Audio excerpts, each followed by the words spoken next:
حج یا عمرہ کرتے وقت احرام کی حالت میں پان، تمباکو، مسواک، سگریٹ وغیرہ پینے کا حکم یہ ہے اگر ان چیزوں میں کسی خوشبودار چیز کی ملاوٹ نہیں ہے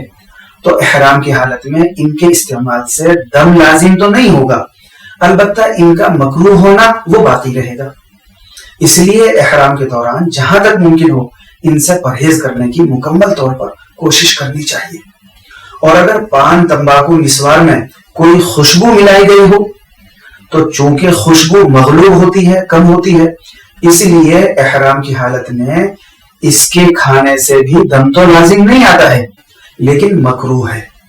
اس لیے احرام کی حالت میں یہ خوشبودار چیزیں استعمال نہ کی جائیں۔ اسی طرح پان میں لونگ، الائچی اور خوشبودار تمباکو حالت احرام میں کھانا یہ مکروہ ہے۔